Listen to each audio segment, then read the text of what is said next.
Happy Memorial Day, everybody. It is I think it's about noon Central Time. I just got back from having the best massage for my hands. I hadn't told you, but my surgeon definitely wants to do a carpal tunnel on both hands, and I've declined for now. I'm exploring other options. I definitely get my trigger finger surgery done the 21st of June, though. Because we're moving. That's the thing I forgot to mention. I think I did mention, but in my last video, I said there's two things I'm excited about. And I went on a ramble to talk about everything else but that. Yeah, excited that we're moving. Excited that my sister Judy is also coming to move. That's actually the second thing. She's going to be in the same building as us. My sister Betty had wanted to move here a few years ago. She would never be happy in a high-rise apartment building. Each to his own, right? And the other thing is, my bestie Margaret is going to come and help us. I guess she's aware, everything Roy's gone through health wise and me. She's just the best. I love her. Mm. We're now in our 21st year of friendship. Okay. The other thing I'm going to do is this is it. I'm just going to do my poem that I wrote for Memorial Day. I wrote it several years back when two of my nephews, Adam was still overseas and before he retired. So then again, I don't know exactly what year I wrote it. I know he was still over, and my nephew Cody um, was overseas. Okay, so I didn't really share it with his mom at that time because I didn't want to exasperate her fears and concerns. But this was just how I was feeling at the time, and they're both back. But anyways, let me go ahead with it. It's called A Soldier Knows. Excuse me. They honored the dead on TV today, young faces proud and strong, not yet old enough to drink, but sent to fight in a war gone wrong. Suicide bombs, house to house raids, moms back at home counting the days. In a civil war with only his weapon, a soldier knows any horror can happen. So we spend our day at the beach in the park and push back the thoughts that haunt us in the dark.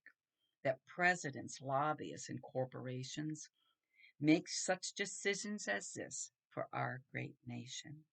And a soldier knows at what price, what cost, on a chartered flight without limbs she's lost. Counts her blessing, she's alive to tell, and hopes her buddies can survive that living hell.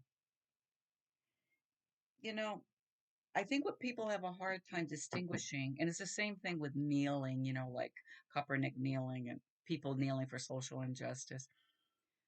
Okay.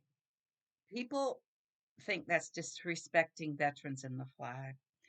It is to draw the attention to social injustice, whether you like the form or you don't like the form, try to understand why it's being done.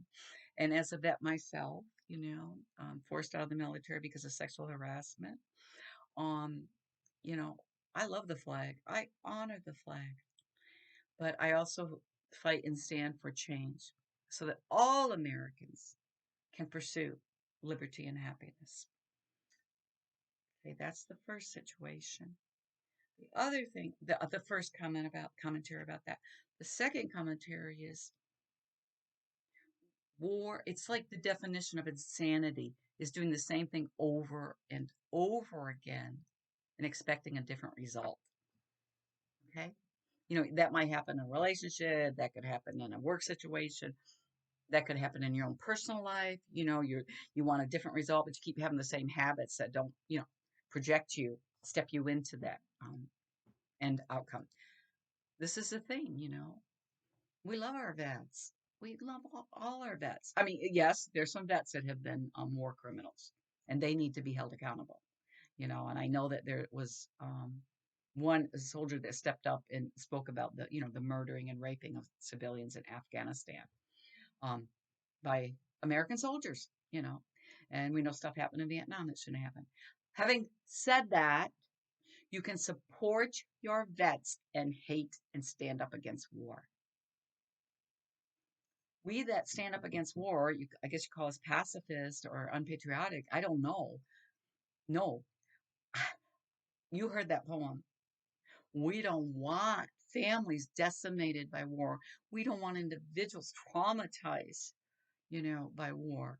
Um, we don't want countries decimated because corporations either want their oil, or their land or their bounty, whatever the case might be, with the message that we're spreading democracy. How often does that really happen? How often have we succeeded in war with that? You know. Anyways, and we're all quite aware. Now we're pulling out troops. Oh, I want our troops saved. I want them to come home to their families. But we all know the Taliban's going to take over. It's like almost like what was the use, I'm sure, that's just common sense, It's not like, think critically. And the whole thing that's going on with Israel and Iraq, I mean Iraq, Pakistan, okay, the Gaza Strip. I just don't understand. Two countries, you know, stop bombing each other. Just come together and figure out how to you make it work for all sides. The Pakistanis have suffered the most. You can say you disagree. I don't like anybody, you know, murdered, especially innocent children, women, families, whatever.